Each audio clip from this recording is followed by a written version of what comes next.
Zerubega Ibrahim Kasinga Natera danga kutegeeza nga tunaba kubeera nga tutandika butongole omulamu gwe tugenda okubeera nga tutambula nagwo mu programu eno.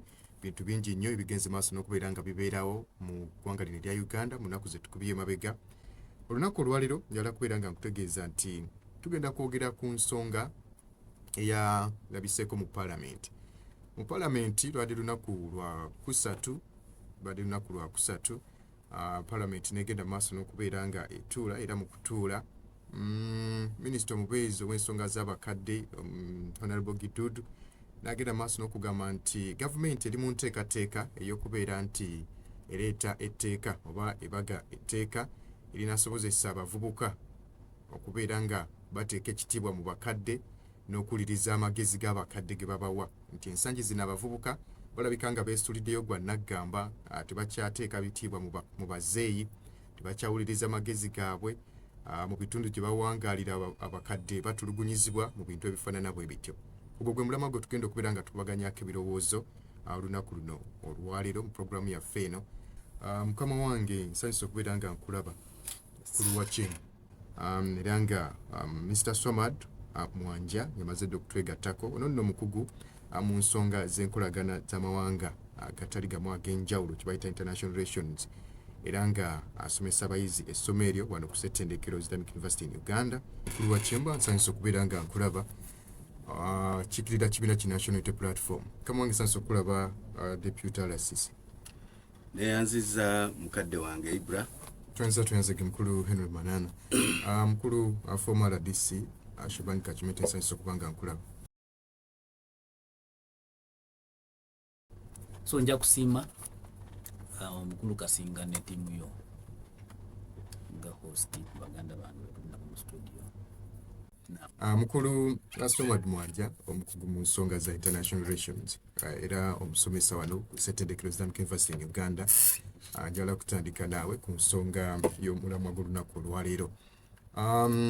Gavumenti okusinziira ku Minisita Gidudu yategeezezza nti baagala kuleeta etteeka erinasobozesa okubeera nga abavubuka bateeka ekitiibwa mu bakadde, okubeera nga bawuliriza advice oba amagezi oba okubabulwa abakadde kubawa abavubuka, nga bagamba nti ensangi zino abavubuka balabika nga batyobodde nnyo abazeeyi oba abakadde. Ekintu kye twagala okubeera nga twongera naffe okubaganyako ebirowoozo tumanye ddala mbutuufu ensonga eno yali yeetaagisiza bwebanga yeetaagisa buzibu bwavaawa kubanga kuva edda bwelibanga etteeka libadde teririwo, kitegeeza abavubuka badde beeyisanga bulungi. Ki ekibaleetedde okutandika okweyisa mu mbeera efaanana bw'etyo? Normal African setting kirina okuba nga kiri automatic nti omukadde waayogera omuvubuka awuliriza, naye ate ennaku zino eri ku social media gye tubeera ennyo waliwo kibagamba nti n'abasiru abaali abato nabo baakula kati nabo bakadde. Kati abavubuka babuuza nti abasiru abaakula nga bafuuse bakadde nabo beetaagisa ekitiibwa? Maybe obuzibu buyinza okuba buli awo, naye tetulina kwerabira n'engeri nti population ya Uganda tuyinza okufuna statistics from the national census but still from the United Nations Development Program eraga nti average age ya Uganda ya myaka 16. Beba abavubuka bebo omuvubuka ndowooza tasobola kubeera myaka 16. That is still a teenage. So wetubanga tulina average ya myaka 16 Uganda, ate nga national census gye baakamala okugaba preliminary results eraga nti n'abantu abasinga mu Uganda bato beyond the age of 20. Bakitegeeza nti population esinga obunene mu Uganda y'abaana bato, naye ate population esinga obunene mu Uganda which takes almost 85% of 30 and below, naye ate nga ababafuga tebaweza 1%. Buzibu buyinza okuba nga buvaawo nti waliwo abavubuka abaana abato below which are taking almost 85%, 30 and below years, naye nibabeerawo from 30 to 65, naye tetubeera ne 1%, actually not even 1% eri kulembera abantu. Kiyinza okuba nga obuzibu disrespect eri kujja gavumenti eyagala onnogera eddagala ng'ereeta amateeka kivaawo nti abavubuka nabo balowooza nti ne bano abakadde tebabawadde kimala cause with respect cause responsibilities and roles. Kati okuba nga omwana amaze okusoma ku university IU yakoze mass communication journalism obusomesa wabusawo naye nga waliwo omukadde ali mu kifo beyond retirement. Yo omuvubuka alowooza nti oyo aliko retirement age element kuya 65 naye ng'omuntu alitayalinga bamwongera contract. Kitegeeza nti nono omuvubuka ayinza okutuukakasa n'agamba naye kati bano abakulu abali ku intriguing on our rights ez'okufuna emirimu bubadde ki. You don't expect respect from that person. Gwe gumaze okuganginga aleme kufuna bintu ebimwetaagisa. Ekyo ekisooka that is the kyendowooza nti ezimu ku reasons lwaki tufunye disrespect etandise okubeerawo. Then ne wabeerawo n'embeera ey'obuntu nti w'osanga Mwami Manana Henry Deputy RCC Industrial State Division nga yeeyisa mu mbeera ey'ekintu ekitalina makulu. Tolowooza nti n'omuvubuka agenda muwa respect. So abakadde ze ngamba abakadde tusooke tutandike okweyisa obulungi. Then tugende ku twedesecting respect as responsibility. Tukole ebintu ebyetaagisa abantu abakulu okukola, abakadde okukola. Respect will come by its natural ways. Teri wano omuntu gwe bagamba nti ku makya genda obuuze taatawo because it is natural.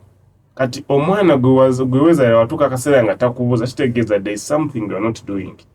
Abo abakadde tebali mu kikola ekyo.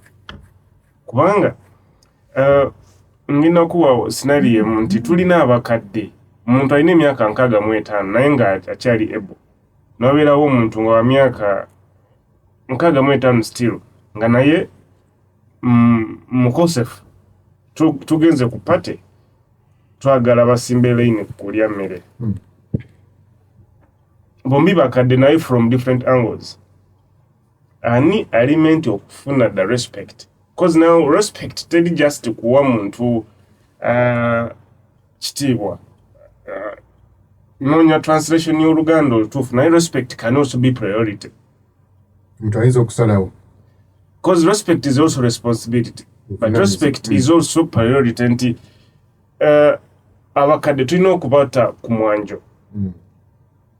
Njo myaka 65 ideally taliment kusimba line y'abantu 10. Wajja tumugambe okay vao services zino kubanga nga zimwanguyira yes. Naye tate government because now kino kyekisinga okubeera the iron of what the government wants to do. Nze when I nsoma mu university gye nasomera ng'omukadde wayingira bus oyimuka n'omuwa ekifo that is priority.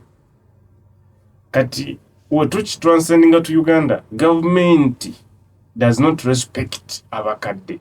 When we take respect to be priority. Omukadde bamuwa emitwalo 10 omwaka. Simanyi oba bazongerako. Ezabakadde. Ebiri kitundu zezo. Omwezi yes. Omwezi ebiri kitundu. Kati now the respect of when we take respect as priority. Your government nayo esooka eteekewo etteeka eryayo erigiwaliriza okurespecting abakadde because we are not just giving respect nti ekitiibwa but respect as priority okuteeka omuntu ku mwanjo.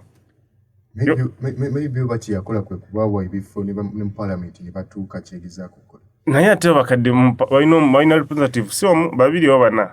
National representative waliwo from different regions. Yes. Kati batano. Naye tulina abakadde bangi. Waliwo omukadde nga tafunako n'emitwalo 10 egya government. So if the government fails on giving priority to the elders, which is also part of because sociology kugamba and respect is not just the respect RESPECT we have respect as a responsibility. Abakadde bennyini balemereddwa okukola ekyo. Respect as obuvunaanyizibwa. Nate ntubane respect as priority, which government has failed. Kati tosuubira muntu kujja kukuwa respect of the shades of respect. Nga ne government yennyini tewadde bakadde respect. Another example eri twali ku mupiira gwa Fiesa Bukedea final Amusi ne Kitende. Owa poliisi n'akuba omusajja omukadde kibooko. If you are the government, the state is behaving in that way, omuvubuka omulowooza agenda kukola ki? Mwagala okuteekako etteeka. Gwe government omukadde tomuwadde bujjanjabi, omukadde tomuwadde byalimenti okufuna da priority byalimenti okufuna mu bukadde bwe, omuzzeeko omukubye kibooko, kati gwolowooza omuvubuka ye omusubira kukola ki? Nze ndowooza ebyo byonna abantu abasinga zogamba there is a lot of immorality, naye there is a lot of government not doing what they are supposed to do. Bwe bakikola, we don't have to even amend any law okuforcinga abavubuka okuwa abakadde ekitiibwa. Ku bibiri kiriwo ekiteekeddwa okusookerwako. Gavumenti yeyina okusooka okulaba nga abakadde baterawo services mu bwangu, oba tusooke tugambe ku bavubuka bano kya mususse mulina okoma. Kiriwo kye twalisinza okuteekako omulaka. Tusooke tulabe genesis. Kyavaawa gwe twakuliranga we had communal parenting. Mwana yabeeranga wakyalo bakusanga nga bakukuba kibooko wakitogenze ku ssomero. Now because of capitalism and globalization, we moved to super nuclear families. Nga omwana abeera wa family w'omukubako ne poliisi ejja kumakya neyakukwata wakubye omwana wa Lubega. Kati yafuuka wa government. We tumuvinga from that angle ne tujja ku deficiencies za government. Olemereddwa okumanya nti abavubuka bangi okusinga abakadde, of which abavubuka batusakase ne balowooza nti naye ne bana abakadde tebatugasa bulungi. They are the reasons why we suffer. Kati ne tutandika okulaba nti n'abakadde nabo bafuuse our enemies fa abavubuka. Okay. Mukulu Sound nsikiriza mala okugenda ewa mukulu Shaban akachimete former LDC. Naye tulindowooza ye tujja kudda oluvannyuma akozesa kali ndowooza. Mukulu Shaban, ensonga ogiwulidde bulungi nnyo. Gavumenti eri mu nteekateeka ng'eyita mu ministry eya Labour Agenda okuleeta etteeka erirungamya abavubuka kuteeka ebitiro mu bakadde. Mukulu moderator Mukulu Kasinga, etteeka eriri mu proposal nti balina okulireeta. Kino kiri ku indicatinga ki? Ekisooka nti society, villages, they becoming closer mu kituyita nti globalization or global economy. Nti ebintu bingi bigenze nga bikyukakyuka. Why are we having decadence in terms of morals? Nti lwaki empisa zigenze nga zikirira oba zikendeera mu society. Nti elders abalinga abalina wisdom, abato tebakyabawa respect ebitiibwa. Kati olaba nti a combination of factors including what my brother has been saying nyingi nnyo ezigenze nga zikoleka nga zibeera in play okulaba nti empisa zigenze nga zikirira nga bwakigambye nti it would be a reciprocal. Nti elders balina okwebwa ebitiibwa kwanza n'abaana abato nabo bakole ki? Babawe ebitiibwa. But now emabega abo bagambanga nti wobeera nti you're respecting elders nti the world will respect you. Naye kati mu kaseera kano ketukiddemu kiki ekiri kuleeta obuzibu? Demokrasi, nkulaakulana, biki ebigenze nga bikyuka ebiri kussa omutindo ogw'empisa mu baana, wakati w'abaana n'abakulu. So kitegeeza nti waliwo problem. Kati wotunuulira mu Uganda ebyo byetugenze nga tulabako nti democracy for instance egenze nga ekulaakula, nti kati abaana nabo babaleese ku menza. Okiraba? Abaana nabo bagenda mu parliament, abaana nabo babeera mu councils nti balinayo slots. Kati kitegeeza nti how do we say, to be equal, omwenkanunkano wakati w'aba elders n'abavubuka. Kati bagamba nti nedda temutunyigira mu ttooke ennaku zino. Olaba nti emirimu gyakolebwanga n'abasajja nabo abakyala bazikola, kaabe nti bato kaabe nti bakulu. Kati kiriwo kitegeeza nti there has been development, evolution in development of certain things, nti ebintu bigenze bikyuka nga bituwa endagirira nga biraga nti tuli ku mwenkanunkano, tuli ku level emu.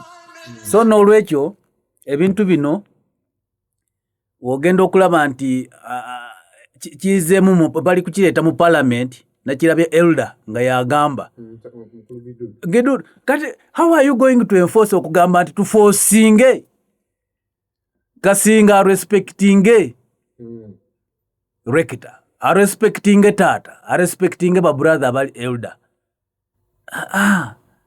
What should be the problem? Why there is disrespect? Nti abato tebakyawuliriza olwokuba kati twalinga n'engombo nti wompe ekitiibwa nange njakuwa a two-way traffic, nti wosooka okukimpa nange njakola ki, nja kukikuwa. Naye kati waliwo ebintu ebigenze, olaba omwana omuto ennaku zino naye alina sente nyingi, alaba omukulu nga talina sente n'agamba nti omukulu kawuuta, newandibadde nti alina grey hair naye talina sente, kati ono omuwa ekitiibwa kyaki? Ndina abavubuka bange n'empogo esirongo, buli mwana abaana mu myaka 12 15 naki balina buli mwana olumosi alina motoka. Kati bana abakulu bebogerako bagamba nti ate ono atalina sente ayogera ki? So nolaba nti embeera economically in all spheres zigenze nga zikyuka. Kati embeera zino we zikyuka zireetawo enkyukakyuka nazo in terms of how do we accord respect to each other. So society has evolved. Nga wolaba bino byetuyita nanka global economy, nti nanka technology has advanced. Nti kati abaana bawuliriza nti embeera eno webeerawo, kino kye kirina okubeerawo. People newaka gwe omuzadde todictatinga n'okudictatinga nti tulye kino, abaana bajja kuyisaamu amaaso. Nagwe taata olimba, ffe twagala fish, twagala ekyenyanja. Ebyo byonna they are forms of respect. So n'olwekyo tugamba nti tosobola kwenforcinga okuba nti owe ekitiibwa. Ekitiibwa nga waliwo ebigenze nga bikyukakyuka, n'olaba nti ebyakolebwa ku mulembe gwa 8 ogw'enkaaga si bye biri kukolebwa ku mulembe guno the 21st century. So tulina okutegeera biki ebyo ebigenze nga bibeerawo biteekebwawo ebitali kuleeta muntu bulambulukufu. Waliwo ensi ezimu nga zisobodde okuba nga zikuuma cultures zaazo oba enneeyisa y'abantu baazo. Lwakifuba ne Uganda tukyukakyuka n'omulembe nga bwe tugamba ati? Anti kati kankubuulire, tewaliwo nsi ekuuma culture. Tukiyita enslavement of culture, and cultures keep on improving and evolving. Okiraba? kyova olaba nti wano e Bugis for instance tulina culture nti tuzanya n'empalu kati empalu eyo culture eyo you are seeing the current umukuka is trying to regulate nti ekintu ekyali open nga muzanyisa okuva ku mwaka ne mutuuka wali ku mwaka ku January paka ku mwaka kati ekintu bakigamba nti mukizanyisizaamu ki nanka just days kitegeeza nti culture cannot be permanent but culture can keep on improving nti temusobola kusigalaawo nga muli static waliyo ebintu ebigenda nga bikyukakyuka nga mukopinga ne mugamba kino tulina okukyusaamu ne wandibadde nti yennono yaffe so n'olwekyo ebyo byonna olaba nti even culture can be evolved, can be improved, ekyo tekiyita enslavement of culture nti kati now we are embracing the western culture enkola y'ebintu okiraba kati when we embrace the western culture kitegeeza nti our local cultures, our traditional cultures abaana abato bagenda okuba nti balinyirira eddembe balinyirira ekitiibwa eky'abantu abakulu ate nga abantu abakulu ffe tusuubirira nti be balina ebirowoozo be balina ebintu byebayinza okutuba nti ebyo babiyita bati obuntu bagenda nga basomesa abantu obwedde obwo batusomesa batuteekamu engero obwo obugerogero obwo so n'olwekyo olaba nti bugenda nga bufeedinga olaba abaana tebakyakiriza so society with the advancement of technology may also lead to the disrespect okulaba nti ebintu ebirala byetusaanidde okuba nti tugoberera omutindo okuba nti tusuubira nti so n'olaba nti bino byonna nze nsuubira nti neteeka lino liyinza obutayitamu okugamba nti nadda gwe Nanka Shaban Kasinga has to respect you naye now Kasinga I cannot force my respect. It is like when they tell you there is what we call respect and fear. Oyinza omuntu ayinza okulaba oyinza okubeera ne boss naye nga tomuwa kitiibwa naye olwokuba nti karakita ya boss eri ku riwelo w'omulabako ng'otya kati okutyako tolowooza nti oba omuwa respect nedda. So the character of the elders, the character of the employers, employers must also employer relationship. Those ways of how the society should relate, people how they should relate. Olwokuba tubeera n'abaana in the industrial terms, industrial relations, olaba abaana abato bali kukola but they don't respect bosses. What would be the problem? And the bosses are elders who are employing you. So n'olwekyo nga maliriza nja kukigamba nti respect has a combination of factors. I mean the cadence of morals, the cadence of failure to offer respect to elders has a combination of many factors.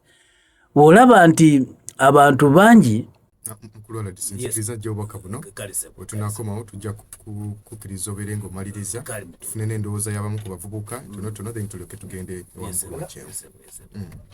Weewala okulumwa ensiri nga tonnaba kwebaka mu katimbako ng'okozesa Ropa Free Mosquito Oil Repellent. Ojja kumusanga mu pharmacies nga Friaka ewandegeya, Spring ne Kamkeya ku Wilson Road ne Mega Supermarkets opposite Old Tax Park ne Garden City. Okumanya ebisingawo ita ku noti 772 421 235 ne noti 7 noti 2 421 235 oba ku www.ropafree.com.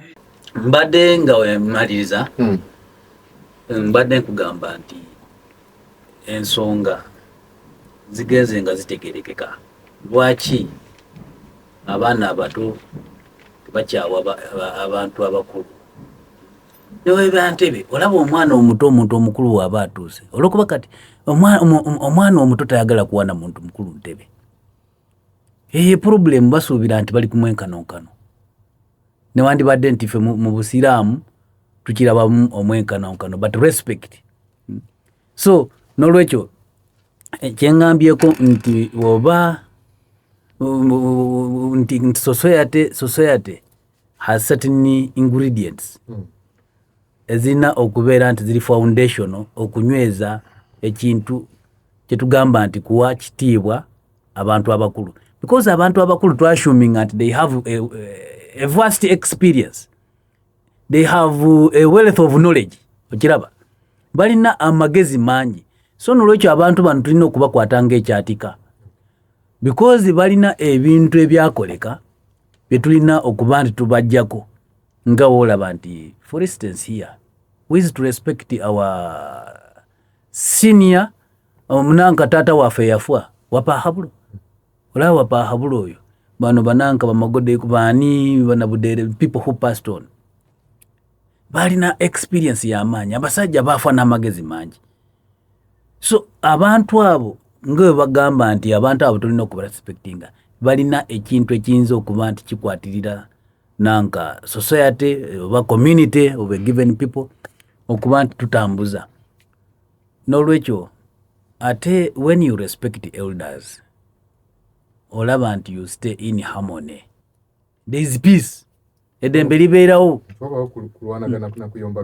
Tewabeerawo olw'okuba abantu abo bakubiriza abantu newoba nti nanka naye ayagala bufumbo, nanka Ibrahim alina okulwanagana n'omukyala, omanyi boona bato mu birowoozo nti bankatandiika okuba nti beebasaawo mu maka, baddukirawa elders, taata kino baatukoze. So n'olwekyo elders boona in every society they should be taken with high esteem, nti abantu bano bebakumakuma. Kyova n'endwanagana emabegaawo tezaaliwo, olaba bataata bawasa abakyala abangi naye bamaama tebalwanaganako wadde. So n'olwekyo ebintu bigenze nga bikyuka, essaawa zino abakyala abaana abato bafumbiddwa naye balwanagana, tebakkiriza nti Mukulumanaana alina okufuna abakyala nga bana, naye buli omu alina okurespectinga buli omulala. So n'olwekyo tubeera wano kati nga woolaba Kasinja abadde wano ne commissioner Mr. Manana, omulala obadde naye mubadde bamulya Rolex kunanka ku street, naye Mukulumanaana embeera weekyukamu n'abeera commissioner, gwe Kasinga olina okumurespectinga. In society principles tukiyita the law of the necessary conformity, nti you have to agree nti oyo amadaala gakoze eki galinye, noba nti okola ki omwe ekitiibwa. Bamembers ba parliament nti amadaala galinye olina okukola ki, ate nabo woolonda bamembers ba parliament by all standards olaba boona benyini bagenda nga bakyukakyukamu, olaba kyova babawo emiliyoni nga 4 okugula emotoka, baagala bakyuseemu mu mbeera era muleme okufaanana n'abantu bano ababalonze. So you have to give them respect. Yes, lwaki mu kukyukakyuka nze nyinza okukyuka ne mu ekitiibwa naye ate ye n'atakuwa kitiibwa n'atakyuka, kati tugenda kuba tutandikirawo akyuka. Yes, mukulu wa Kimba ngenda kujja ewo naye nga tumaze okuliriza endowooza y'abamu ku bavubuka abe twafunye amaloboozi gaabwe wano. Nze ngamba akyalikoze naye ate tekigenda kukola kuba kati abaana bali intoxicated, balooza bino biri byadda. Kati era bw'omutuuza ng'olimugamba kati munnange omuntu omukulu bw'awayogera bw'ati olina kukola kino eno, ajja kulaba ng'omusiru. Kwa kati abaana babateekamu kiri nti balina eddembe lyabwe. Nze ngamba tekyetaagisa, kati tosobola kufuna kitiibwa nga gwe kennyini tokyewa. Abakyala bambala bugoye ng'obw'abaana abato, kati omwana alaba muto munne. Wekuba kunywa, abato banywa, abakulu banywa. Omuntu akukopyeko ekyobusiru okusuubira okubalamu amagezi. Era n'etteeka ne werinaayisibwa nga bwe kiri nti kiri mu gavumenti tekijja kukola nga omanya amateeka ga wano tegakola. Ekintu ekikwatagana n'empisa mu buweereza kikulu nnyo nnyo nnyo nnyo, kubanga omuntu alina empisa oba omwana alina empisa buli muntu gwe yettanira, naye omuntu atalina mpisa mu buweereza bwe, mu buli kimu kyakola, tewali asobola mweyonera. Empisa ziri mu bintu bingi, waliwo empisa ez'obuntu, waliwo empisa mu bantu, waliwo empisa mu bintu. Empisa tuzeetaaga. In that essence, they are just trying to force us to respect them. They are not earning the respect because probably a youth will respect that one who deserves respect, and he will disrespect that one who doesn't deserve respect. So we have seen most of our elders what they are doing. Yeah? You are corrupt, you are misusing our funds, you are paying taxes, you are mocking the youth, you are calling us idle. The thing has to be about mutual respect, not one side respecting and then the other side disrespecting. Eteeka nga lyeteeka lyetaagisibwa abavubuka okuwa abazeeyi ekitiibwa. Kuba baba bakulu kuba bingi bye baba balabye ng'omuvubuka by'otanabakola ki kulaba. Ate si buli muvubuka nti tawa muzeeyi kitiibwa. Mulimu abazeeyi nga beeyisa nga abaana abato nga n'omuvubuka naye wamulaba tasobola kumuwa kitiibwa. Nti oba oyagala bakuwa ekitiibwa sooka weewe ekitiibwa. Abantu abakulu be bali mu kutunda emirimu be bakaawo, be ba town clerk, be ba human resource b'ebitongole bya gavumenti, be bali mu palamenti, be bayisa amateeka ge twewuunya. Abavubuka fine balina bye bakola ebikyamu, naye abantu abakulu nabo balina okwekebera. Babbi ddala abali mu buyinza. Eno wansi gye tubeera omuntu omukulu abakuwa correction, ffe ng'abavubuka olaba nga ddala correction ntuufu ogitwala. N'abantu abakulu abali ku TV kati nga bano ba parliamentarians bagamba obukadde magezi, naye abantu abakulu ebintu babikyusizza. Bannaddiini bwe boogera nti bw'ogenda katuuti k'omuzikiti oba k'ekyaki toogera ku byabufuzi. N'ebyobufuzi byandibadde kulungamya bantu kubakulembera bulungi mu mirembe enteesa yange. There is a reason why the youth are behaving towards the elders in the way they are doing. Perhaps elders values, cultural values, political values, social values, and all values that govern the society have let down the youth. They have disappointed the youth in very many aspects. So the youth had to take the lead. And when you take the lead, of course you have to be in charge and you don't need anyone to disrupt you. Abavubuka essaawa eno abasinga obungi tebakanya n'abazeeyi baabwe olw'embeera ez'abazeeyi n'abavubuka tezikwatagana. Abazeeyi bali ku mulamwa omulala n'abavubuka bali ku mulamwa omulala. Abazeeyi bali ku byabwe n'abavubuka balikiridde, abavubuka nabo bali byabwe. Ekiviiriddeko abavubuka okubeera nga beekyawa nga tebakyabawuliriza. Waliwo ensonga ezimu nga za mu maka nga zitaaga taata n'abaana mutole wamu mukaanye. Naye ate abazeeyi abamu basalabo ng'abo ne bakikola bo ng'abo olw'okubanga bo bazeeyi bategeera nnyo. So nga ate omuvubuka naye waba akuze nga ali mu myaka egy'obuvubuka aba asobola okwetegerera nga asobola n'okutegeera ensonga ezimu. Ewuwo oli mu kibiina ki National Unity Platform, ekibiina ekisinga okuba n'abavubuka ensangi zino abayitirivu. Empisa abazeeyi bagamba nti abavubuka z'abaggwamu era baagala at least etteeka libeerewo liryongere okubeera nga libalungamya. Mukulu wa Kyemba gwe ensonga eyo ogira bw'oti? Shukrani Kamani bwana moderator n'abatuuliriza abali eyo. Mukola kyamaanyi nnyo okubeera ku mutimbagano. Nze ekisinga okuneewuunyisa mu nsi eno nti abantu baba ku mulamwa.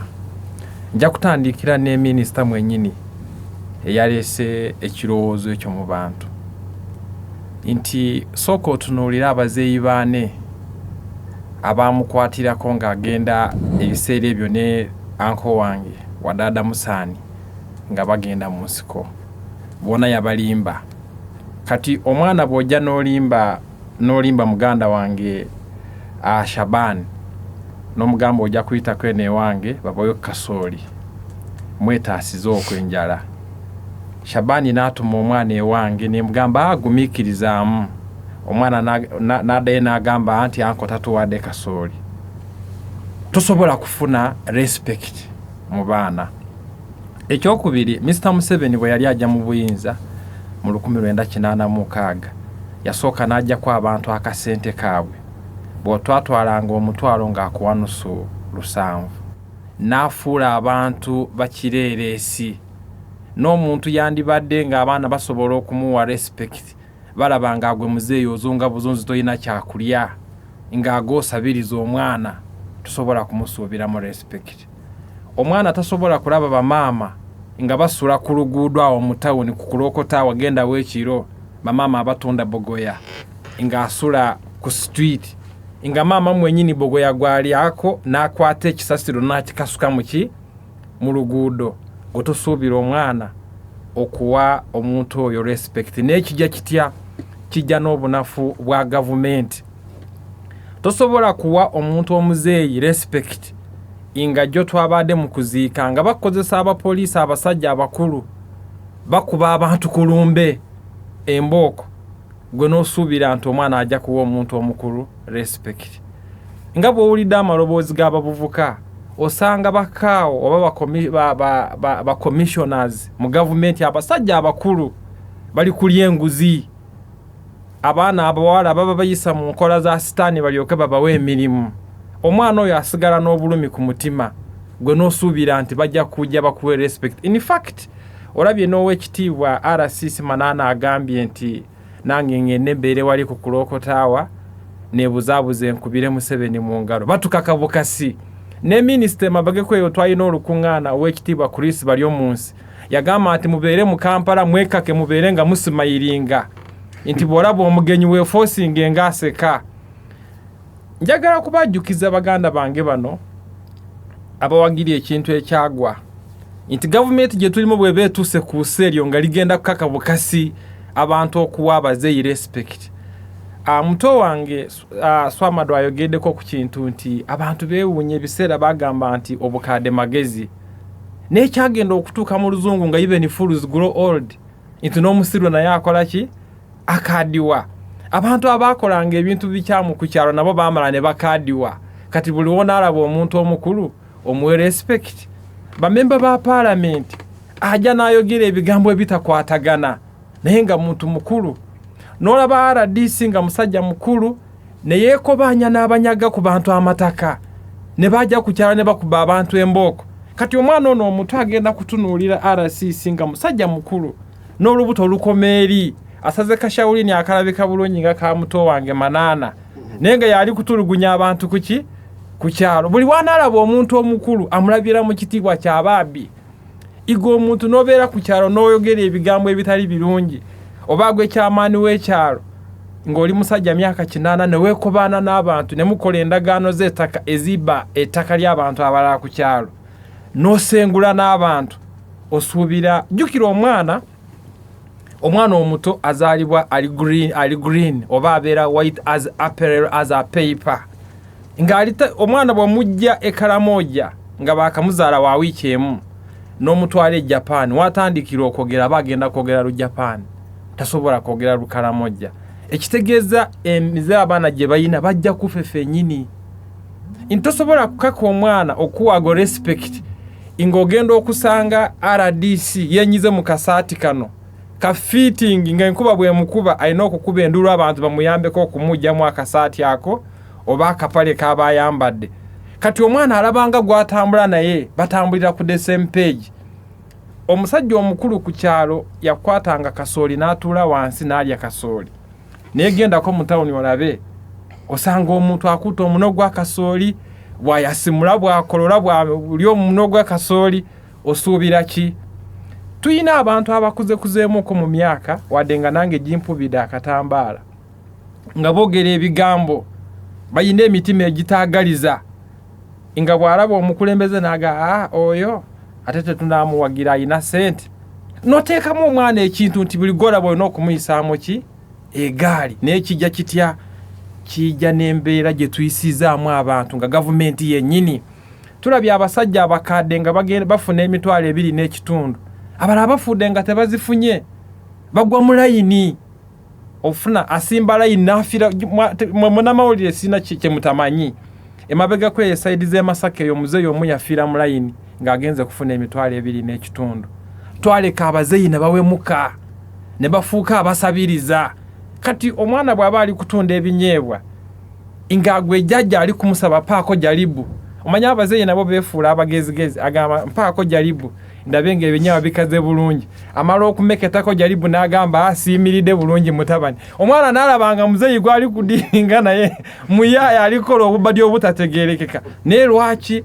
Kuba tutambulidde mu gavumenti enafu terabiridde abazeeyi nefuula abazeeyi bano abasabirizi Okay. Okitegeera ng'amaliriza nga balira mujaribu nga balira mujaribu n'aradisi naye akimanyi so ne tubeera mu mbeera nga nzibu nnyo nti oli kusengula abantu ku mataka b'oleeta bazeeyi omusolo onyigiriza abantu omusolo toyina kyobawadde taata bw'addayo ewaka omanyi bw'ogenda ewaka emikono myerere okumba ng'ava ku paleedi abaana ogenda abanyonyola ki so tuli mu mbeera naye ababazeeyi bedda betwogerako beekoleranga ebintu byabwe anti musajja bwe yajja mu 1986 n'abajjako ebyabwe Nabi Muhammad peace be upon him yasomesa n'agamba saasira abo abayinako ebyabwe ne bibagibwako owebuuka goba omanyi obulungi emmotoka ebenzi nga bwe yirikitamu naye nga n'akagaali oluwagimanyi ga kifuba togayina oba ogenda kubeera mu mbeera efaanana etya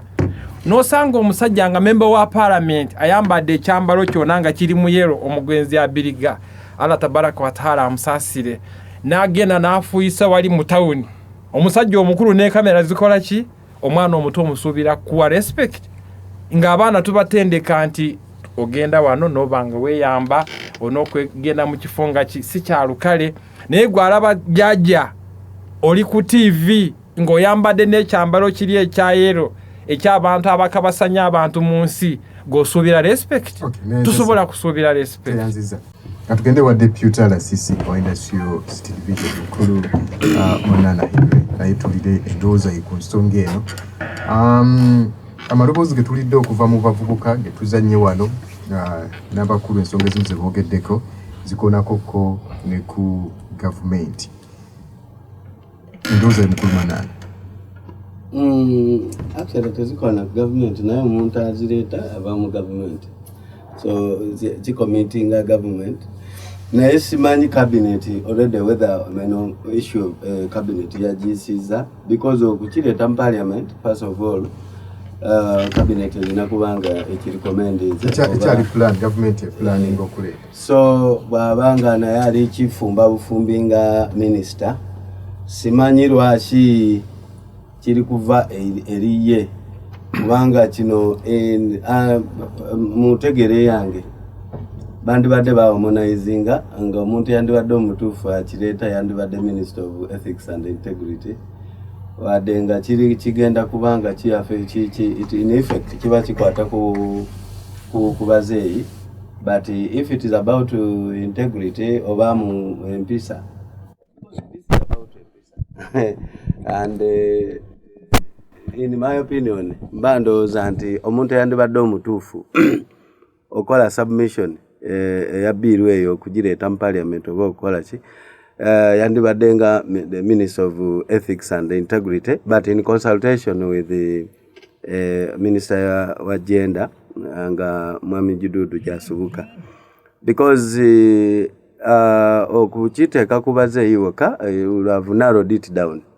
Nze mbandooza nti the question of discipline oba eneeyisa should be broadened kuba kati eneeyisa bw'ebanga nnungi the question of abavubuka abazeeyi okubawa ekitiibwa will be part of the bigger bill kwegamba okigaziiza in a bigger sense nti wabeerewo some enforceable measures ezisobola okukolebwa okulaba nti eneeyisa ey'abavubuka eri abantu bonna awatali ku narrowing it basically ku bazeeyi will carry more sense kyandibadde kikola makulu nnyo than basically to narrow it down to bazeeyi kubanga society is comprised of abantu age groups zanjawulo ate ffe tulowooza nti omuntu okuwa omuntu ekitiibwa it should vary from all ages watali kugamba nti olaba ennaku zino tubireeta in form of rights nti the children's rights simanyi biki rights olaba ebiseera ebyo ojjukira Ibra ebiseera ebyo ng'omwana tosubjecting omwana kumuwa opportunity okweyogerako oba okukola ekintu kyayagala naye today we are compelled to do so lw'amateeka agaliwo era njagala kugamba nti Mwami Ibra singa tetulina amateeka ku nsi kuno would be having so many child offenses olaba tulina amateeka naye abantu bamenya amateeka n'osanga omuntu akubye omwana over a very minor issue nam tusa ku bulabe nowebuuza ono muzadde ono mwana uwe naye personally ndabira ddala nti yes bwe biba weebiri ate ng'etteeka weeriri eri protecting abaki abaana assuming etteeka eryo lyali teririiwo oli kulaba so ndabira ddala nti yes netteeka okulireeta it would be about enforceable nga kiri okutunulira enneeyisa y'abantu or integrity, question of integrity at a broader span nga kikwata ono n'oli awatali narrowing it down to the youth awatali narrowing it down to the elderly nga basically wabeerawo a bill nga yo it is all about integrity nga yo ekwata ku mpisa ez'abantu kati omwo mubeeremu that component nga basically okola breakdown negamba maybe abavubuka maybe recognizing the children rights abalema you get waliwo tusanga abalema nosanga omuntu nasanga omulema kukubo nayagala sindike n'akagaali oba namukubirawo nagamba naye mwe lwaki mutambuli kwegamba nolabira ddala nti omulema bwali kuva kagaali has no right of way you get so nofuna gundi eryo nga liri comprehensive lirikwata ku balema lirikwata ku maybe abantu abalina any kind of disability lirikwata ku baana lirikwata ku bakadde lirikwata ku okiraba no take out, this is what I'm saying into you broaden no amending bwebanga bweriri you simply amend the thing and that's what they are doing today nti waliwo amateeka agateetaagisa kukolebwa nga what you do you simply either get the existing laws you amend them to make them broader nga zi addressing ekintu ekinene than simply kuleeta obuntuntu such nga akateeka ngako generally speaking ndaba era nze in my opinion I am very very optimistic nti unless the bajali improving ako baligaziye to tackle different things but as it is nti comparing abavubuka okuwaba abazeeyi ekitiibwa I don't think lijja kujja and such a narrow face nga bwendiraba secondly tulina ebintu bingi bannaye byewandisubidde nti omuzeeyo gundi nga MP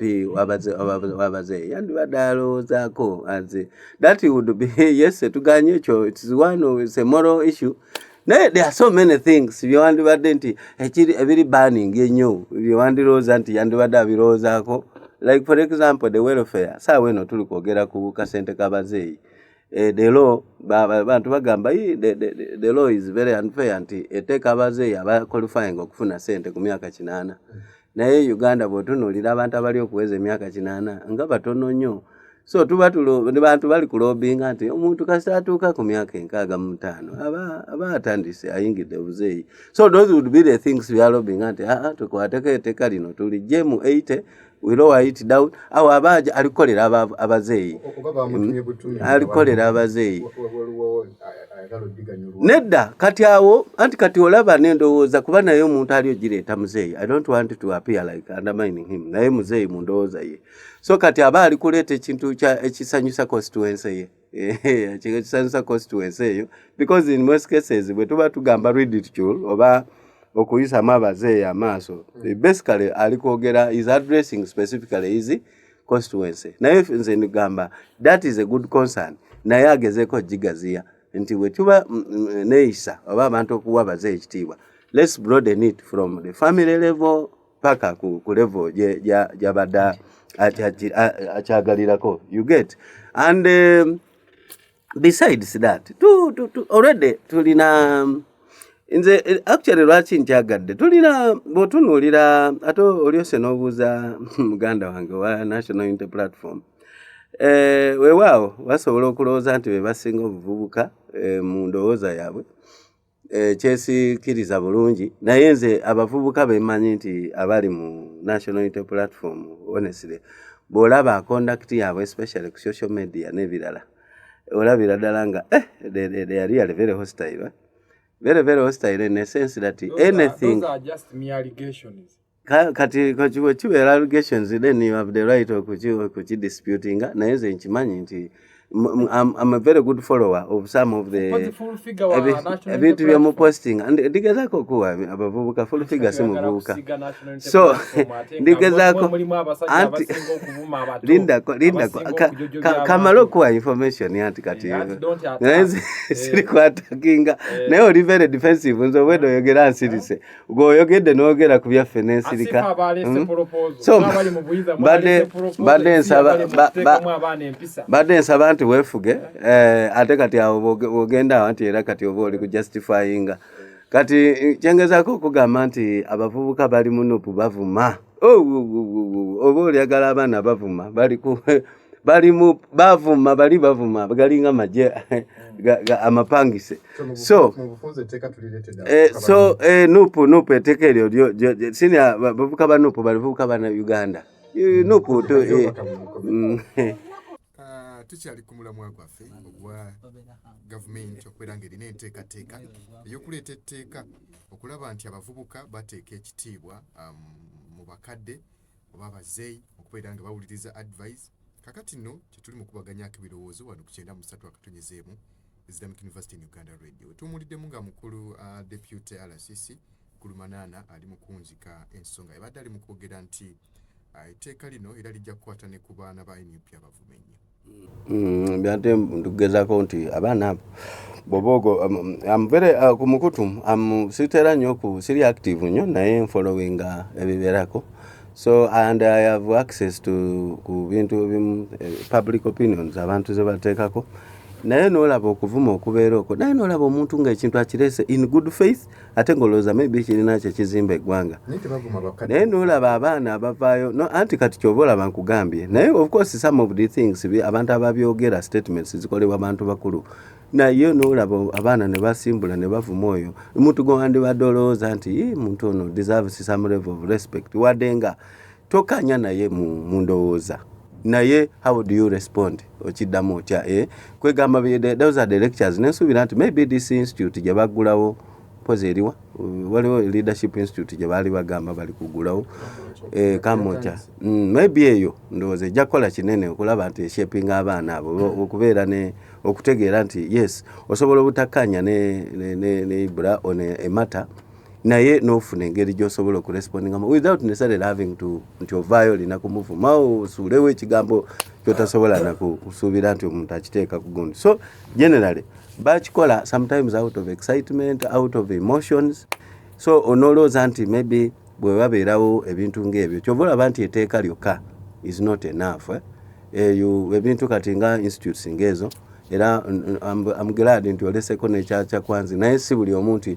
onijja kufuna omukisa ogugenda ekyakwanzi so noba nti institutes oba institutions ng'ezo zirina kye zikola kati ffe wuno waliwo program eri okulwaninga gye bayita patriotism mu masomero wadde people narrow it okulowooza nti tugenda kusomesa abantu okwagala eggwanga lyabwe yes partly bw'osoma content and the values ebintu by'obosomye at the end of the day you appreciate why you need to die or sacrifice yourself for your country naye tekitegeeza nti bwebaleeta patriotism it is all about propaganda to compel someone to love the country no they teach you about the values of your country then at the end of it all no appreciating then you find yourself naturally nga you desire to sacrifice or protect and defend your country and in a way oba promoting patriotism so waliwo programs government zerina okuyitamu okulaba nti through such programs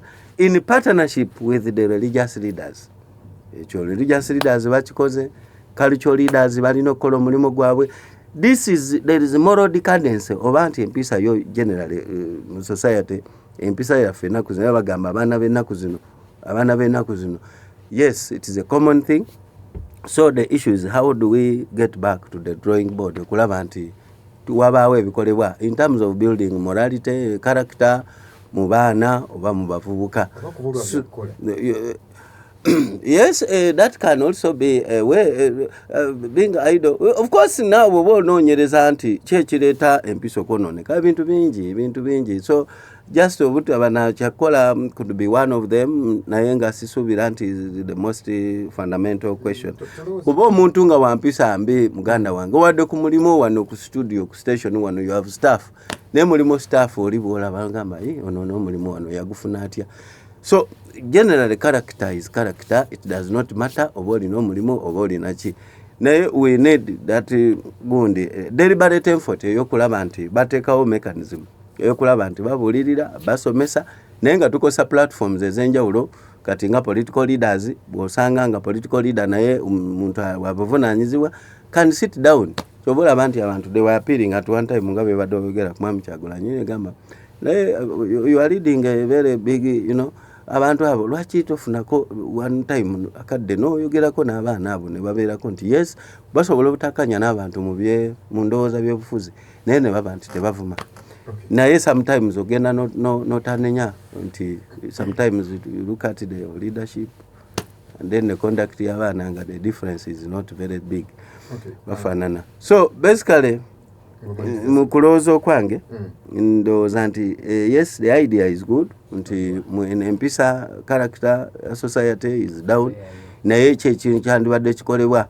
deliberate effort nga ekikolebwa which is bigger than ekyokulowooza nti ojja kukola bukozi eteeka enforceable naye oteekawo mechanism how do we build character mu baana mu masomero abatali mu masomero okulaba nti neeyisa ekyuka yes you can think about the issues of the law naye make this law broader look at it in terms of character and discipline ekuza abaana naye not narrowing it down to okubazeeyi boka because if today bw'olaba society yaffe the only ekyasigalawo kiri kimu nti oba oyagala abantu bakuyite muzeeyi ibura ku myaka gy'olina egyo just have money. That is all. Ne bw'osoma n'otuukawa bakuyita professor naye nga oli kisaati tolina mwami ono tebakulabayo nga kino naye just get money even as young as my brother Ibrahim ojja kulaba omuntu gwe wandibadde oyita muzeeyi ye yali okuyita ki muzeeyi oba taata just because you olinako resources around you so people have attached it to wealth n'ebintu ebifaanana bwe bityo so we people byemadde nkwogerako nti mindset change nti respect should be regardless of omuntu alina ki oba alina ki naye omuntu yenna deserving okuweebwa ekitiibwa and this comes out of conduct or discipline so how do we ensure that is done ebyo birina okukolebwa naye oleke kukinarrowing it down to a particular direction nti bavubuka oba bazeeyi bw'ozinafunye abazeeyi babiri nabo ne babaako endowooza yaabwe gye bampa just mu dakiika emu katubawulirize ate nzijeewo ombulire lwaki mukulu mwana n'agamba muvuma abantu. Nampisa Yusufu Kuguuga nze n'emyaka 45 ebintu bingi ebivaako omuvubuka obutakuwa kitiibwa okugeza nga waliwo okuzaala abaana n'obalekaawo n'okomawo ng'okaddiya ojja kuba muzeeyi ataweebwa mwana we kitiibwa lwaki tewakola mulimu gwo ogukuweebwa ekitiibwa ekitegeeza ekitiibwa bw'oba onaakifuna kyanditandikidde ku buvunaanyizibwa bwo oluvannyuma obuve wa kitiibwa era bw'oba wasula obuvunaanyizibwa kizibu nnyo omuvubuka okuwa ekitiibwa nga tewamulabirira ekitiibwa kyemwagala otuwaffe abazeeyi ffe tulina okitandikawo nsi mateeka wetandikirewo ekitiibwa kyoba ozaala abaana bo bakuze basomese omwana bw'atakuwa kitiibwa tumulaba oyo sirowooza nga leetagisa kubanga simanyi engeri gye balinza okulinfosinga kubanga tebagenda kulaba abavubuka boona balabe nti buli kyebakola bawa ekitiibwa abantu abakulu so it becomes very difficult to implement it tuyinza okuleeta etteeka n'olowooza nti ligenda kubeera implemented agenda kumonitoringa abavubuka bali boona we bali nti bawa ekitiibwa abasajja abakulu n'abakazi abakulu I don't know whether it can work out. Naye nga kituufu abavubuka tebakyawuliriza advice na kuwa bakulu kitiibwa. Well, ye yali kiresi yamanyi. Nze abavubuka abange benna bampa kitiibwa. kale yesimanyi oba yakijjewa okulaba nti abavubuka tabawa abakulu ekitiibwa I don't know kati ye mwenyini yamanyi kubanga ye minisita w'abakulu amanyi nti ndowooza tebamuwa kitiibwa okugezaako okuleeta etteekerero. Kakati nno ayo Guuga ssaako ne mukulu Wamanga Wamai eyali MP ow'Ambale bwe batyo zibadde endowooza zaabwe. Mukulu Wachemba omukulu agambye nti muvuma abantu. Lwaki muvuma abantu? Bwana moderator n'abatuuliriza eyo nze nja kukozesa ekigambo kye tukozesa mu mateeka nti omuntu bw'obeera ne responsibility you must act sui generis. Sui generis in the book of law ekitegeeza nti beerako n'enjawulo eyiyo ebeerako ey'enjawulo nga weeyisaamu. Ate ekirungi oyogedde ku w'ekitiibwa oyo Jack Wamanga Wamai nti Jack Wamanga Wamai yajja mu by'obukulembeze wano nga musajja mukulu ekiseera kyatuuka n'agamba nti is a diplomat. Bw'agamba nti ali diplomat n'asaba nti nja kutwala ekisanja kino kye ngenda okumaliriza imaleko n'ekino ekiddako kati tuba tuli awo n'amakwekwe ku social center n'ensituka n'emugamba nti it would be good you to uphold that name that you are a diplomat. You told us that you are coming to complete this term and then one more term yatabuka. Yatabuka mwenyini n'avaamu langi. Naye Nabi Muhammad peace be upon him bwe yali asomesa yagamba nti ekiseera kijja kutuuka abantu nga tebalina kisa, abantu nga tebalina empisa. So ebigambo bya Nabi Muhammad peace be upon him nabyo bize bikola ki? N'ekirala mu mateeka kati nga yesterday mwawuliddeko olugambo wano nti waliwo omwana tiktoker mwana muto senior 3 student nti tukwata abaana abato ne tubaagalira mu makomera n'abantu abakulu bagenda okufuutuka mu makomera eyo nga bayiga empisa ki embi okuta omwana wa senior 2 kuba tiktoker ate tubasomesa computer mu masomo because I'm a teacher by profession certified and registered by the Ministry of Education.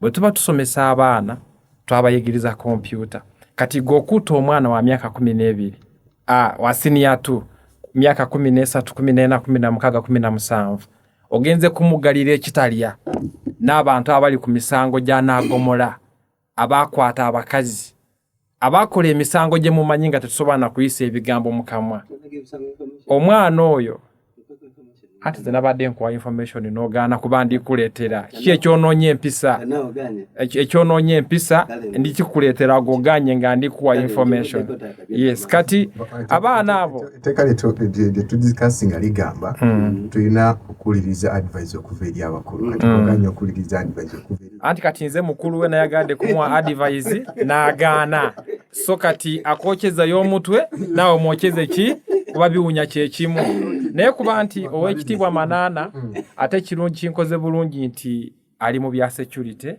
era be bamubongedde okonoona empisa mu baana nti bwe balaba abaana jjukira akaseera emyaka gy'emabega eyo abasajja bano n'omusajja ono gwe bamuyita Majjembere baamaliza nga bamuwaddebwa omulimu mu gavumenti ya NRM yakwatagana n'abazi b'emisango emirala ne bakuba abaana ba Nassale kibooko nga bali mu baasi kuba beesibye obugoye bwa red. Abaana baali bagenda ku drama between Entebbe Road around Seguku ne bakuba n'abasomesa nti kati omwana g'okubye ng'ag'omusajja omukulu okubye omwana akulaba oyina envi osuubira ki?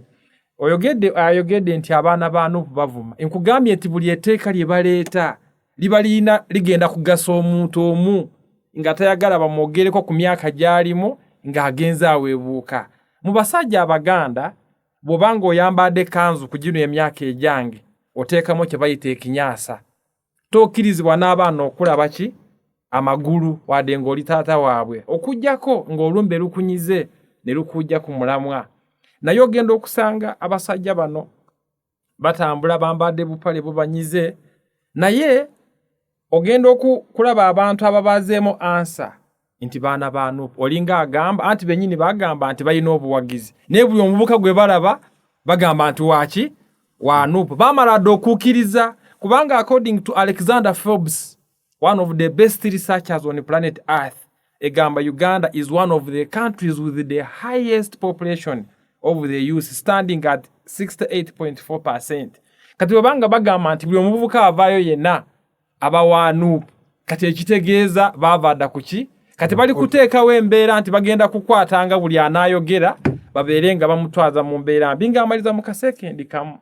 Nze muganda wange Manana sijaamunenya naye kuba nti yali musajja mulamu naye kati yayingira ekigaali ky'abakyamu nti agenda kulaba ng'omuntu buli gwalaba mubi. Naye nze namugamba nti ekirungi nti naawe bw'ona enyigira mu mpisa ezinyigiriza Abannayuganda tumanyi gy'obeera tumanyi gy'osula tukuze naawe bw'onaaba okuba abantu ng'ogamba nti buli ayogera ebikyamu waanuupu okujjako munnange nga weefuniddeyo akataka mu ggulu nga budde bukyali. So bwe munaakoma okunyigiriza abavubuka ne mubakuba ne mubajjamu enjala nga mwe ba RDC ne mwenyigira mu kuba amataka g'abantu mujja kumaliriza ng'empisa zoonoonese kubaamu abatunuza mu bantu mu mbeera ki ajja kulaba ng'omusajja mukulu naye nga wenyigidde mu kubba ettaka mubonyaabonya abantu. Sebo mukama wange mulina poliisi ekwasisa amateeka egy'okunoonya mukulu. Twabagamba nti fe tulina kooti egi tujja kuwaabira mu kooti y'eggulu. Tulabye abantu abanyigirizanga abantu ba Haji Nasur abanyigirizanga abantu nga bagana kuliisa abantu siripa baliwa abala bali ebeekukumye bali mu Nairobi n'amaanyo g'abagwamu basabiriza nusu 10 n'ebino byonna bijja nti abavuka tebalina mpisa lwaki gavumenti yereese embeera eno. Sebo tuyanziza mukulu soma buli kimu kyonna tunakireeteranga amateeka nga gayitiridde buli kimu kyonna ekiriwo kyetaaga tteeka.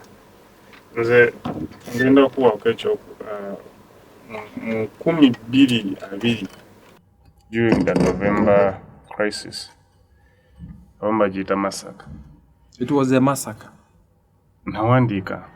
Nawandiika column nga mbuuza lwaki gavumenti state eremereddwa okufuna respect nga tekosezza force.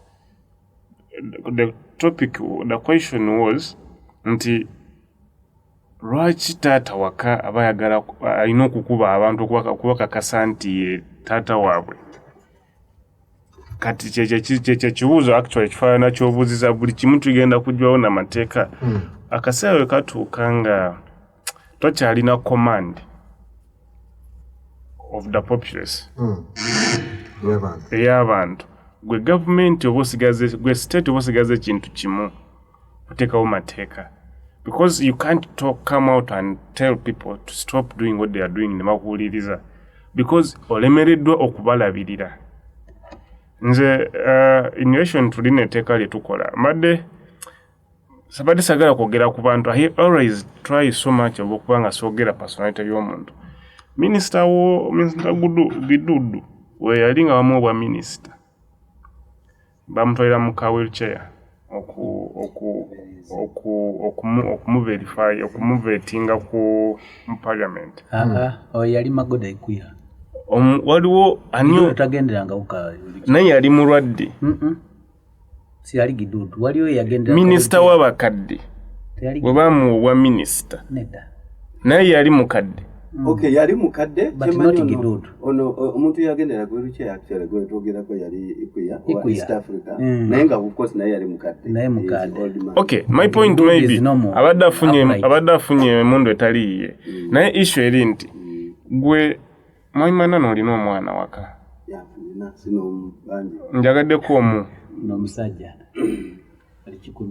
Omwana alaba minisita gwe bawa minisita okugendera ku ka wheelchair naye ng'alaba waliwo omuntu asaanira eyandikikoze obulungi okusingako oyo agendera mu wheelchair because is going to die next day.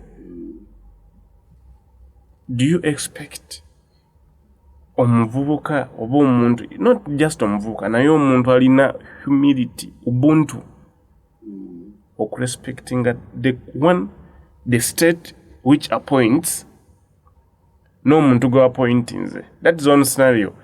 But still when as the elders are speaking and they don't tame their language, their tongue, you come and say these pigs, these fools. It becomes so hard for people okubanga bakuwa respect, so you start resorting to kukola amateeka agatagasa because enteeka lyo terigasa, but because you have lost your command. What happened to the president? Yali avaayo just n'agamba abantu no, tetwekalakasa tuddeyo, we are going to solve this. This is not just moral decay. This is a vote of no confidence. Can I interject a bit in form of a question? Nze I give okujjako abasomesa ennaku zino abatagala bayizi kubuuza bibuuzo naye osobola okubuuza.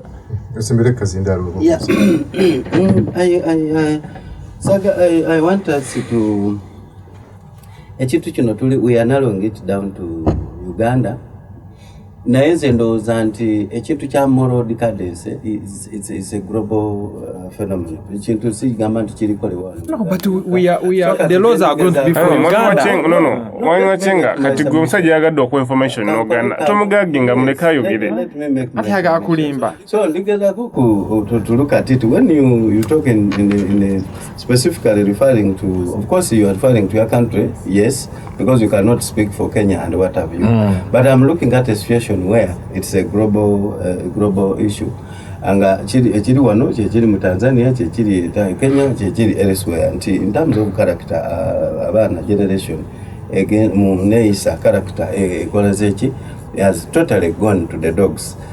Now we are trying to find a way of attaching it to the leadership in Uganda.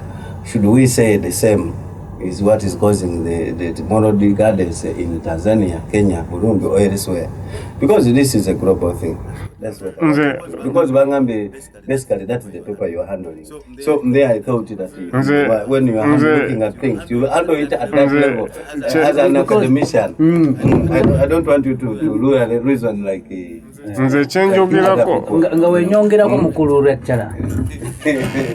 when you are doing international relations, bakugamba nti countries relate like you see human beings relate. You are getting it means what olaba country area responding amongeri etali entuufu, it is going to have a beggar my policy relationship.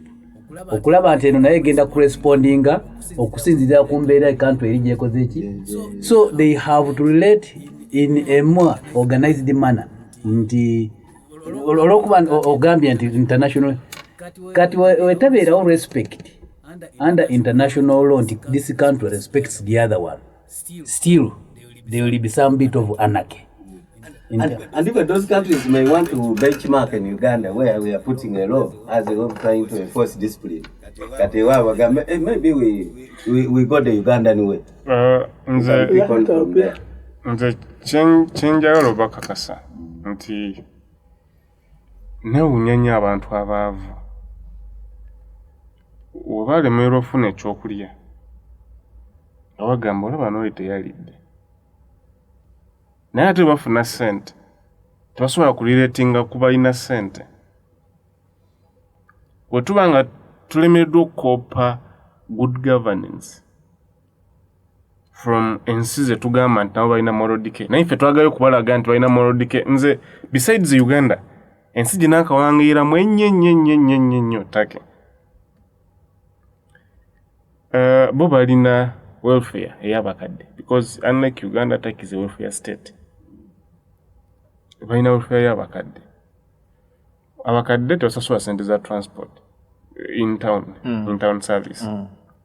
Kadi zaabwe 65 and above. Okay, 65, that's what I'm going to ask. Babawa kadi ezabwerere.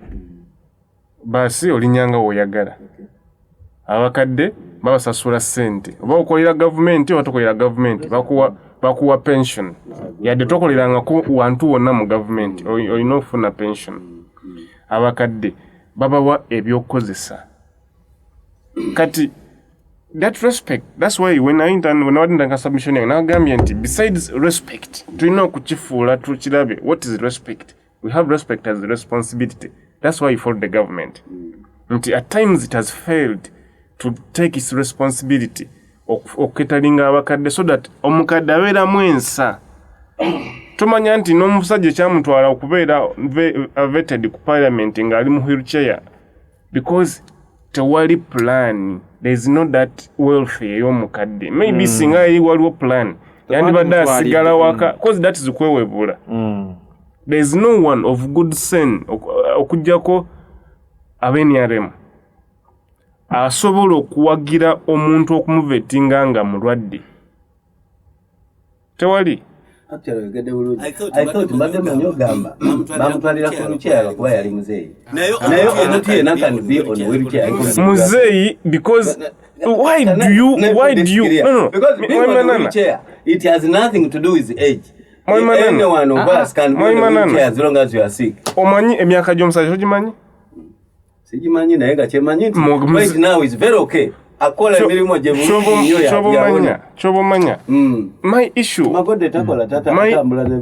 issue eyange ne governance and why I fault it for the moral decay in the country is we have failed as a system okulabanga abantu benyini we start the initiation of okubeera respected. One, by failing to do the respect as a responsibility and respect as a priority.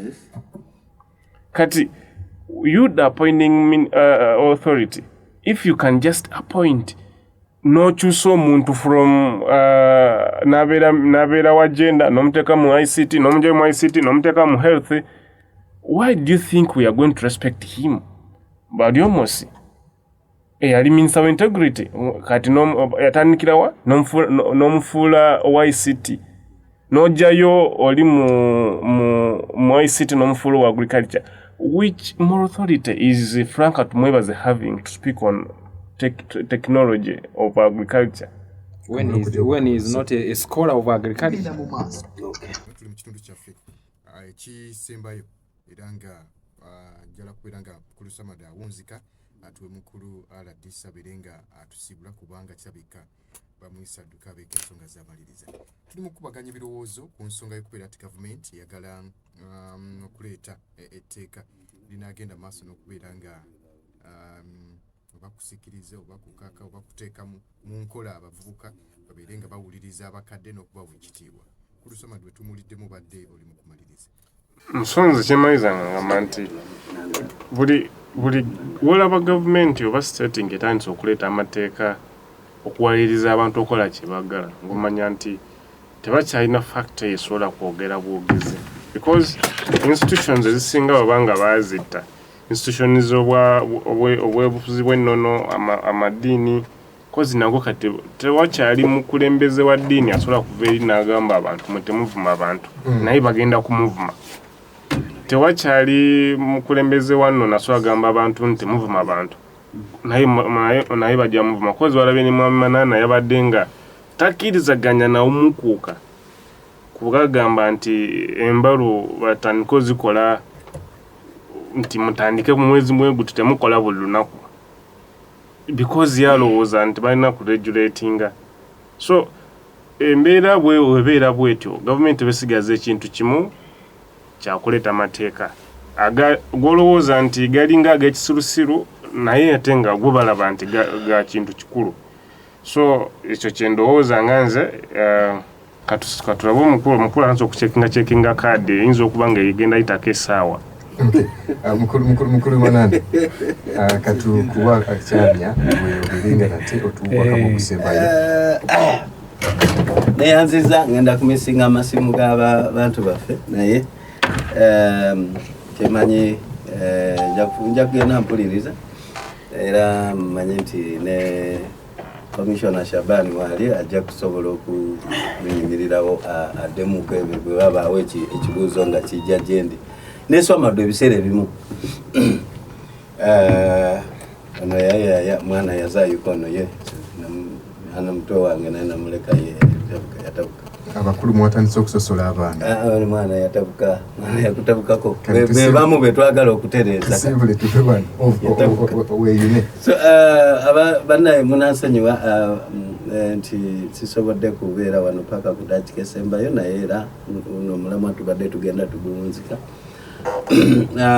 Sifunye omukisa kubawuliriza birowoozo byammwe naye kino kintu kikwata ku ffeffena kyempisa okulaba nti yes kuba ensonga ereeteddwa mu ddiiro basically ebadde ekwata ku enkolagana wakati w'abantu abaliko emyaka egya wansi ng'ogyeko okugamba nti bavubuka omuntu yenna waliwo abantu abamu basuseemu kuba kati olaba nze saawa eno am past age tuli basajja bakulu we and 40s onwards naye waliwo omuntu ng'ali mu 70 abeera muzeeyi nze antwalanga muvubuka ate nga in the legal terms eza Uganda siri muvubuka naye hawo neeyisa ntya ku muntu oyo ali 70 above okiraba. So that is the relationship wakati w'abantu abatusinga ku myaka wadde nga ffe tukitabde mu kugamba nti baki bavubuka kuba ffe mu Uganda bwe tugamba bavubuka tuli kutunulira omuntu w'emyaka 3 okudda wansi naye nga tumanyi nti tulina abantu abali wakati w'emyaka 4 wa 3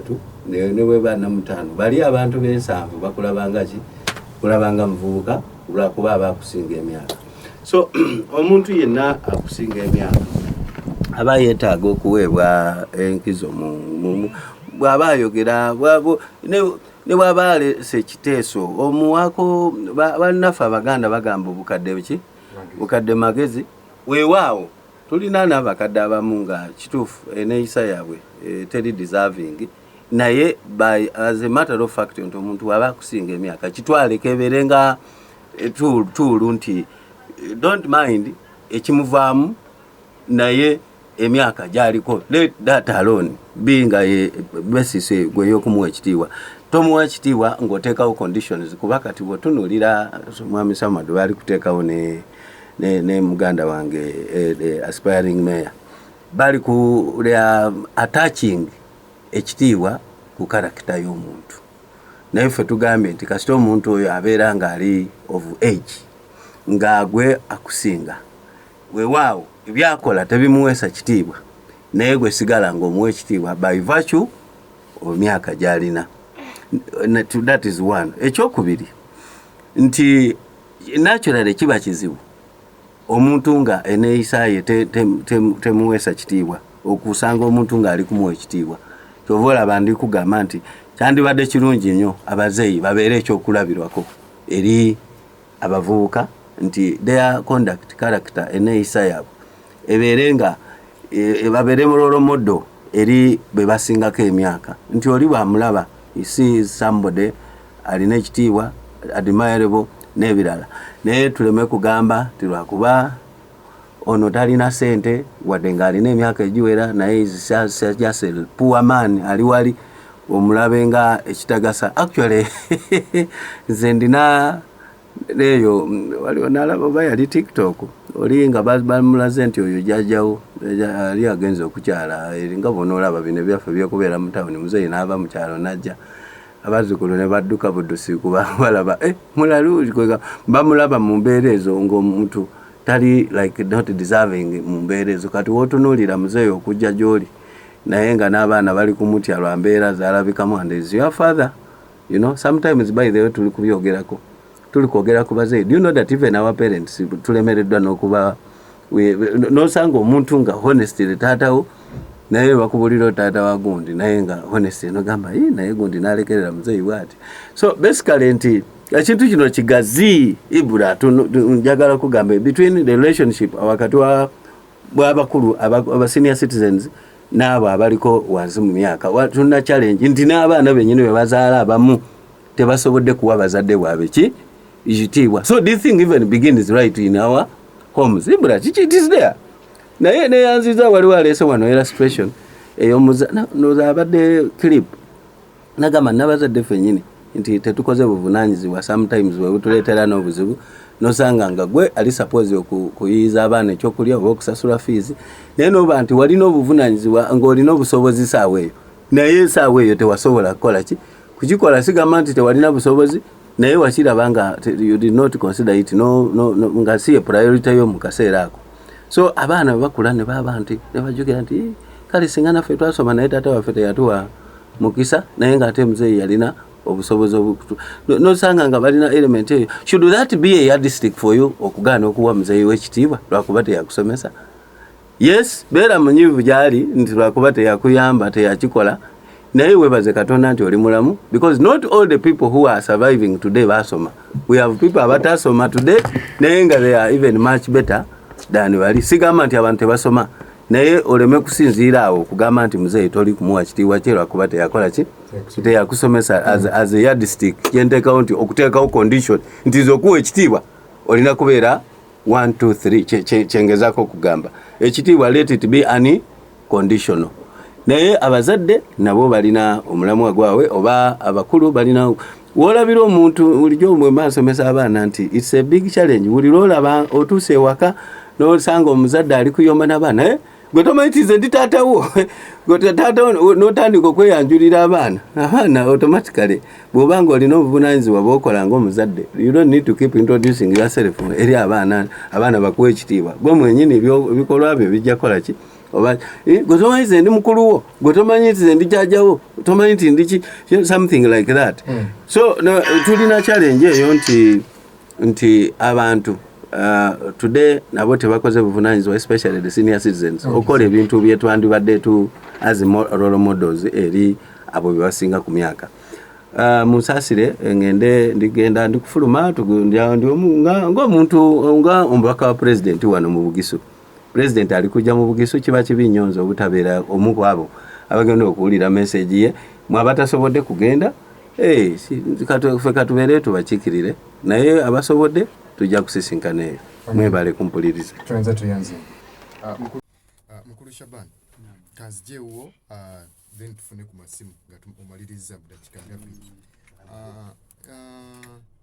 tuyinza kubeera na middle ground ki okuteekawo consensus eyo okusinziira kyoli kugamba nti okubuildinga consensus na bino ebigenze nga byogerebwa respect nga wolaba nti mu families bakugamba nti prepare a child is it prepare a child but don't there is that saying nti teekateeka omwana naye tomuteekera ogetting kitegeeza nti olina okumukolera empenda n'omukolera ekkubo ery'omwana okwebeesaawo nga yeetengeredde ye ng'omwana awatali kuba nti atunulidde gwe nga taata nti uteekateeka omwana naye oteekateekera omwana naye toteekateeka ki teekateeka omwana naye toteekateekera mwana. So preparing kiriko kiringa mentorship nti when you want to achieve taata waakussizaamu sente ogenda osome ate akututte ku ssomero osomye omanyi nti almost atunze byalina tulina bataata abatunda ebintu kwanza ne basomesa abaana. So n'olwekyo n'ogenda neweesanga nti ebintu omwana ate ayagala ajje taata amuwe n'atamanya nti taata yakola ki yamuteekateeka. So omwana n'atabeera na focus okulaba nti ebyo byonna ayagala omwana abeere bulungi abeere w'empisa era aseemu abantu mu kitundu empisa n'abatali ne taata we mwenyi n'abasigadde. So n'olwekyo as we are trying to build consensus bino bikatinga across jo nabadde nva esirongo nja kusiima ono omukulu wa traffic OC traffic abeera wano ku Kinanka Omunyokolo is called Omunyokolo Albert. Jo yampadde ekitiibwa nabadde nkozesa public Kamunye naye nga abavubuka bange bateesemu ne excess we namunyonyodde oyo Omunyokolo n'agamba namubuuza gwe disi ne mugamba nze nanka ne tuyogeraganya maawo ne mugamba nti abavubuka bano balabika bakoze ensobi naye oyinza okumusonyiwa for now era naye bwe yatuddemu ne twogeraganya maawo ne mugamba nti kituufu emirimu gino gibeera gya ku luguudo naye mulimu na provision n'agamba nti kituufu naye mukulu abaana bano basomese kati oyo omusisi Omunyokolo yagyemu ababadde excess n'agamba nti mugende abadde amukuba ekipapula ne mugamba nti musonyiwe ate nga yamukuba ekipapula n'amuleka. So nolaba nti mu nkolagana Omunyokolo may have seemed to be an elder in age but by virtue of emirimu gye tukola nemba nga mbeera senior we. So nolaba nti respect gye yampadde n'okuba nti ate emmotoka eyo yabadde nungi. So that form of respect gye twagala in society gwe tubeera awo n'ogamba nti nze am above olw'okuba nasoma ate guno mulimo gwange. So kwekyo nja kusiima osi traffic ono Nakaluke Omunyoko Albert nti tewavudde ku nkola eyeetaagisibwa naye wampadde ekitiibwa nze nga Shaban okulaba nti otte emmotoka eyo oyiseewo abamenyi b'amateeka. Nkugambye nti nkugambye era mwe mukola osooka owulirize zeebadde order. Era abantu bakuwulira. Ndikugamba nti nayogeraganyizza naye nemugamba abaana bano bakoze mistake. Era najjamu abantu ababadde excess n'abagamba mwe mulinye boda mugende. Okimanyi nti katuwekoledde erinnya lya kulinyanga motoka zaabwe ezirimu excess. Nedda gwereka ebintu ebyo gweyagala kwonoona munanka osi traffic wange. So weyongere respect for elders. Waliyo abalala omuntu ayinza okubakubira, waliyo mistakes ezibeerako ku nguudo okwo. Omuntu amukubidde za an elder nti oyinza okunyambako mu kizibu kino n'essimu n'atayagala kukwata. That form of disrespect tebeera nnungi. Bakugamba kwata essimu toyagala kukwata simu. So that is disrespect. So n'olwekyo oyo musiimye akensuuso ke yakoze ejjo. So n'olwekyo n'ebirala nga tugamba respect ino nga bali kuleeta etteeka lino mu parliament tulina okwegendereza. Era nga we tugambye tumanyi ti mulimu obuntu obutinitini. Naye nze kyemanyi nti tekigenda kuyita. Okugamba nti muteekewo etteeka erifoosinga abaana okuba nti bawa ekitiibwa abantu abakulu. Ekyo tekisoboka. Tekisoboka. Ekyo era bagenda kukitunula mu cabinet. They will see it as a proposal. Tumanyi tekigenda kutambula bulungi. Era tebasobola kugamba nga mukulu commission wagambye nti bajja kukola amendments bagambe nti okwakulizo wano na wano. Nedda, you cannot force that. That is a two-way traffic. Nurturing ebintu, you see schools kyova olaba nti bakola patriotism in schools, political n'ebirala. Okusomesa abaana mu ngeri gye mulina okweyisaamu to become less destructive to community, to society. Nti gwe wotabeera n'empisa, you are bound to become destructive than constructive in society. So kyova olaba nti bano bajja aleete nanka nti bateekemu nanka mu masomero emisomo emirungi nga olaba nti patriotism in schools nti yagala eggwanga lyo. This is it has an embodiment of many aspects. Yagala eggwanga lyo, weyagala eggwanga lyo kyagala nti weyagala gwe mwennyini. Weyagale mwennyini. Yagala ba neighbors, yagala environment yo, yagala bazadde bo, yagala abakulembeze elders. Ne Quran naye kugamba nti gondera abakulembeze. So n'olwekyo gw'ogamba nti ogenda kuleeta etteeka gwe ng'omuntu to enforce nti Kasinga has to respect me. Nedda. Nze we nembeera neeyisa embi, Kasinga has a right to disrespect me. Sisobola kuforcinga Kasinga nti you respect me. No.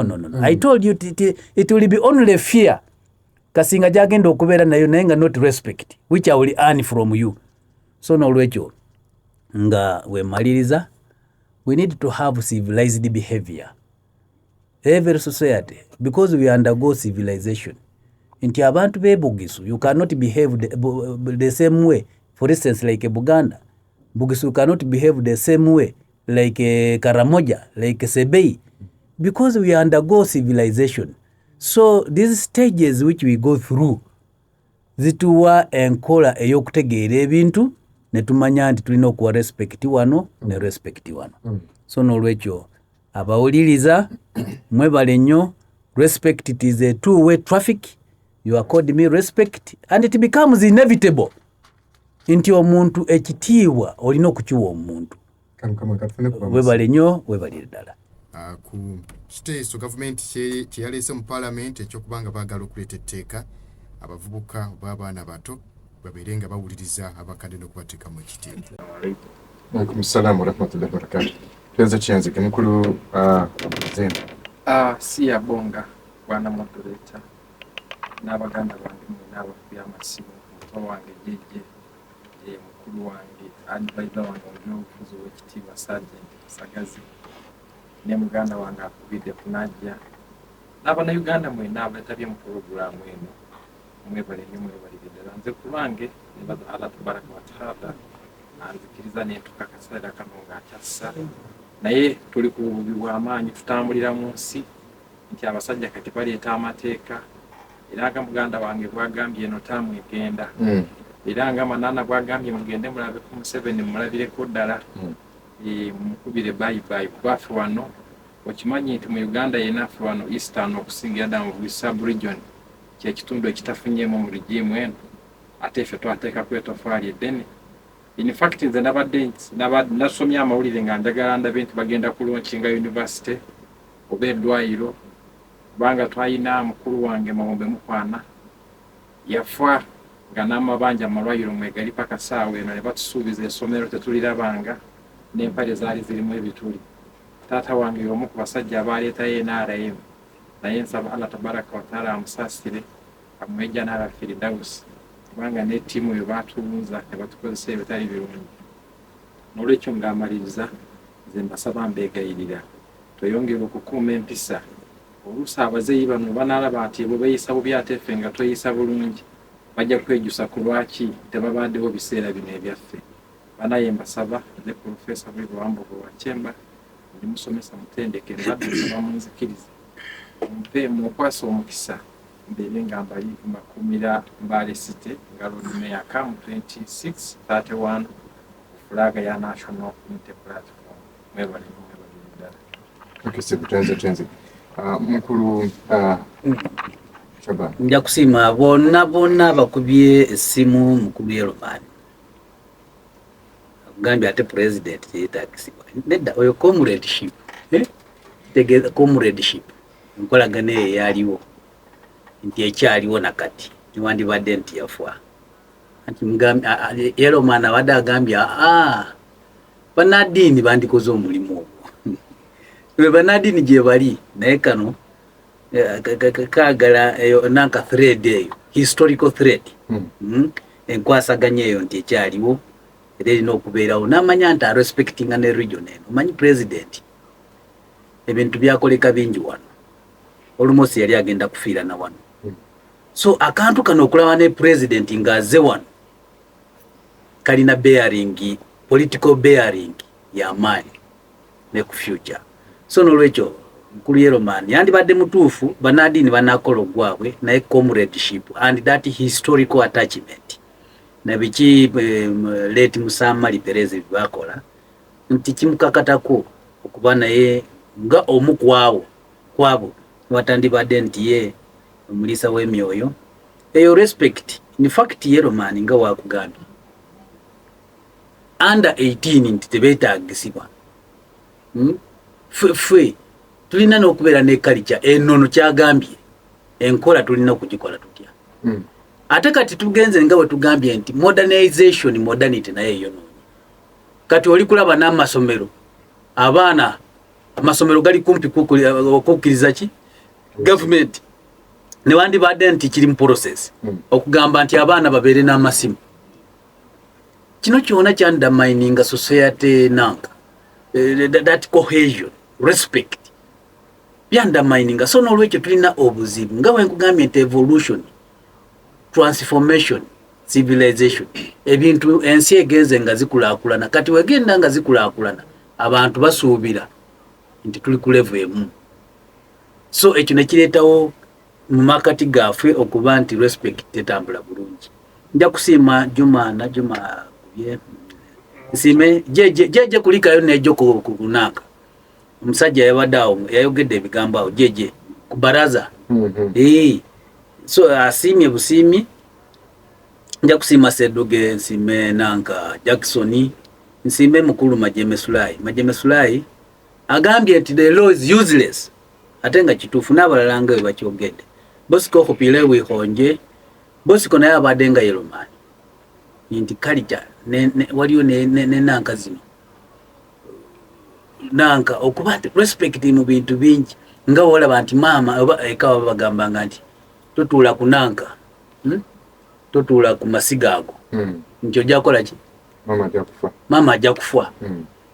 Ebyo byonna training omwana okulaba obuntu obwo si kyekyo kyokka obuntu obwo bukola ennono okugaasa abaana ne baba nti batya sifia naye okuba nti oteekateeka abaana babeere nti bassaamu ekitiibwa either elder kyoba tugambye nti ekitiibwa kitandikira ku family kunanga family as a unit kitandikira ku family nekiva ku family nekigenda munanka mu bantu abalala so n'olwekyo it is nanka a holistic olaba n'otunulira empisa amaana asomya atya mu masomero nga olaba nti to training abazaade community, how do you train people? So n'olwekyo nga maliriza sijja kuba na bingi nja kusiima aboona abakubaganyiza ebirowoozo nga kwe kuli baganda bange betulina mu studio n'abalala naamwe abakubye essimu abalala batasobodde naye nga bagade nabo balina ebirowoozo so n'olwekyo omulamwa gubadde mulungi tusuubira nti culture respect erina okubeera nti eteekateekebwa si yakwenforcinga naye patriotism erina okweyongera abantu okuba nti bategeera kiki nsigadde shaba nga nkola ku office ya president oba chairman we NRM nga mbadde president state commission commissioner mu district studies mwebale nnyo mwebale kumpuliriza ala abatukumire amina mulamwa guno tetukuma bukomi wano twongere okubeera nga tukubaganya ebirowoozo eyo gye tuli tulabe abuwana te tunasobola okubeera nga tujjamu kubeera bulungi tulanziza bakulu